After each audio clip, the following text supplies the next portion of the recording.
أعوذ بالله من الشيطان الرجيم. بسم الله الرحمن الرحيم. وإذ واعدنا موسى 40 ليلة ثم اتخذتم العجل من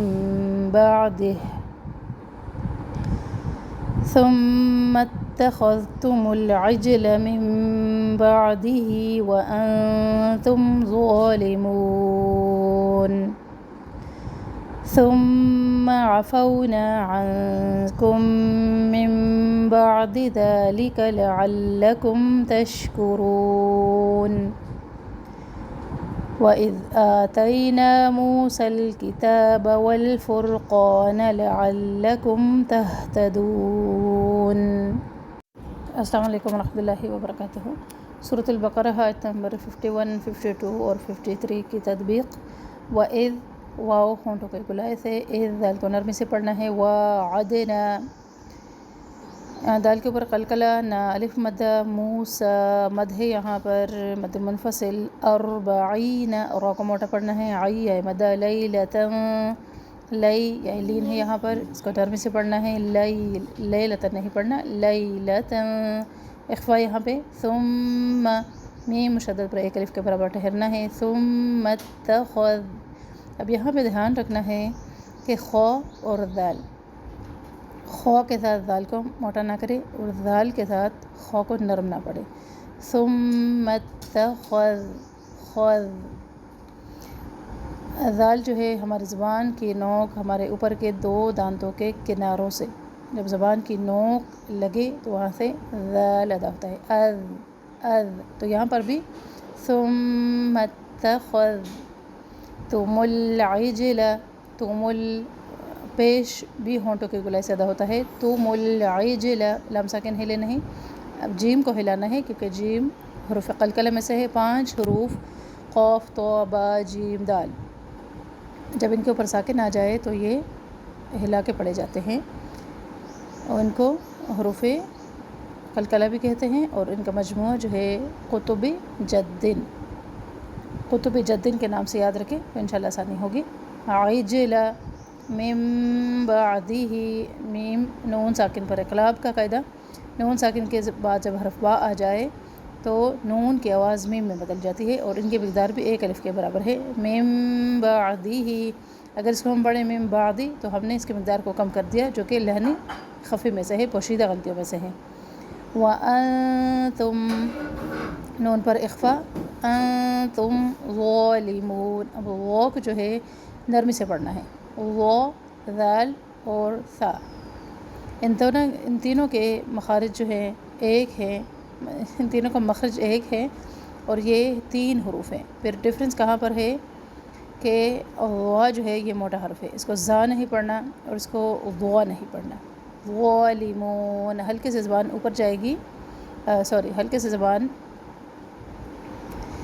ٹچ ہوگی اور ہماری زبان کی جڑیں بھی اوپر کو اٹھے گی. مو و مدہ اور آخر میں مدارج سکون. ثم میم مشدد پر ہونا. عفونا واو لین، نا الف مدہ. عنکم اخفا ایک الف کے برابر. کم میم. اب نون ساکن عین کے بعد جو نون ساکن ہے عنکم میں، میم ساکن کے بعد جو میم ہے اور نون ساکن کے بعد جو با ہے، ان سب پر ایک ایک الف کے برابر ٹھہرنا ہے، پھر آگے جانا ہے. ایسے نہیں پڑھنا عنکم من بعد، ایسے نہیں پڑھنا ہے، غلطی ہے. تمام سارے قرآن کی خوبصورتی ختم ہو جاتی ہے کیونکہ ہم تجوید سے پڑھ رہے ہیں، سیکھ رہے ہیں، تو اسی طریقے کو اپلائی کریں. عنکم من بعد. دی پڑھے، دے نہ پڑھے. ذالک لعلکم تشکرون. شین کی آواز میں پھیلنے کی صفت ہے تو اس کو ایسے نہیں پڑھنا. تشکرون. رو و مدہ. وَإِذْ نرمی سے ذال کو پڑھنا ہے. آتینا لین الف مدہ. موسیٰ الکتاب. موسیٰ الکتاب. سل لام ساکن ہلے نہیں. کتاب. والفرقان. را کو پر پڑھنا ہے اور را ہلے بھی نہیں اور را. فرقان. قا الف مدہ. اور را میں جو ہے تکرار کی صفت ہے، لیکن جب اس کو ہم پڑھیں گے، اپلائی کریں گے قرآن میں، تو پھر یہ تکرار کی صفت زیادہ نہیں ہوگی۔ جیسے ہم اس کو قاعدے میں پڑھتے ہیں ار، تو یہاں پر فر ایسے نہیں پڑھنا، فرقان ہلکے سے ہو آواز اس کی، لعلکم تہتدون، ہاں ساکن کا بھی دھیان رکھے، سینے کی طرف سے آواز نکلتی ہے، اقصی حلق سے اس کی آواز نکلتی ہے، تو پھر ہا جو ہے سختی کے ساتھ ہو، تہتدون، دو و مدہ، اور آخر میں مد عرض سکون۔ تقبل اللہ منا ومنکم۔ نحمدہ و نصلی علی رسولہ الکریم۔ اعوذ باللہ من الشیطان الرجیم، بسم اللہ الرحمن الرحیم۔ آج ہم سورہ البقرہ کی آیات 51، 52 اور 53 کا ترجمہ اور اس کے روٹ ورڈز کو دیکھیں گے۔ آغاز کرتے ہیں۔ اعوذ باللہ من الشیطان الرجیم۔ وَإِذْ، اور جب، وعدنا، وعدہ لیا ہم نے، موسیٰ علیہ السلام سے، 40 لیلۃً راتوں کا، ثم پھر اتخذتم بنا لیا تم نے، العجل بچھڑے کو، من بعدہ اس کے بعد، وانتم اور تم تھے، ظالمون ظالم تھے۔ وعدنا، واو عین دال اس کا روٹ ہے، اس کا مطلب ہوتا ہے وعدہ کیا ہم نے، وعدہ کرنا، کمٹمنٹ کرنا، اچھے یا برے دونوں ہو سکتے ہیں۔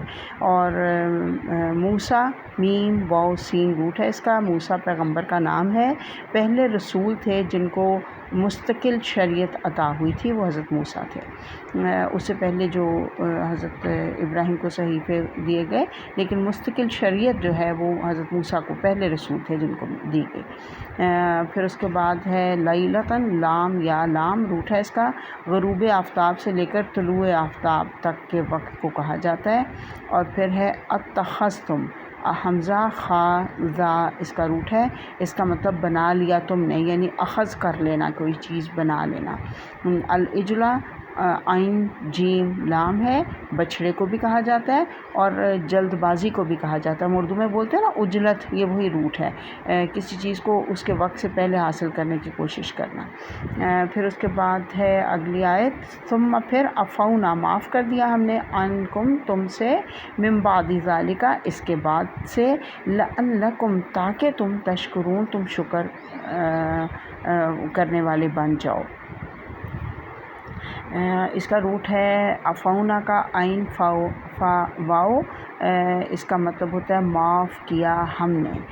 عفونا معاف کیا ہم نے، کسی کے قصور کا بدلہ نہ لینا، کسی سے بدلہ لینے سے دستبردار ہو جانا۔ پھر ہے تشکرون، شین کا فرا روٹ ہے، کسی نعمت کے ملنے پر اظہار کرنا، آنسوؤں سے بھرپور آنکھ کو بھی کہا جاتا ہے۔ اور دراصل جو عربی میں شکر کہا جاتا ہے ایسی گائے کو جو کم چارہ کھا کر زیادہ دودھ دیتی ہے۔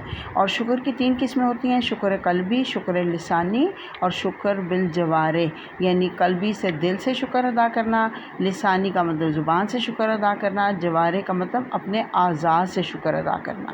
گویا کہ اعضاء اللہ کی مرضی کے کام کریں گے تو یہ شکر گزاری میں شمار ہوگا۔ پھر آیت نمبر 53 ہے، 53 ہے، وَإِذْ، اور جب، آتینا دی ہم نے، موسیٰ الکتاب موسیٰ علیہ السلام کو کتاب، والفرقان اور فرقان فرق کرنے والی چیز، لعلکم تاکہ تم، تہتدون تم ہدایت پا سکو۔ اس میں کتبہ، الکتابہ کا روٹ ہے کاف تابہ، کتبہ کتاب کو کہتے ہیں، لکھی ہوئی چیز کو کہا جاتا ہے۔ والفرقان، فا را قاف روٹ ہے، فرق کرنے والی 2 چیزوں میں فرق کرنے والی چیز کو فرقان کہا جاتا ہے۔ تہتدون، ہا دال یا، تم ہدایت پا سکو، ہدایت درست راستہ، رہنمائی۔ اس سے پہلے لفظ ہے لعلکم، لعل اور کم کا یہ مجموعہ ہے۔ لعل کا مطلب ہوتا ہے اگر یہ جملے کے شروع میں آ جائے، آیت کے شروع میں، تو اس کا مطلب ہوتا ہے شاید کہ تم، لعلکم اگر آئے گا شروع میں تو شاید کہ تم، لیکن اگر جملے کے درمیان میں آئے گا جیسے کہ یہاں آیا ہوا ہے تو اس کا مطلب ہوگا تاکہ تم۔ وآخر دعوانا ان الحمد للہ رب العالمین۔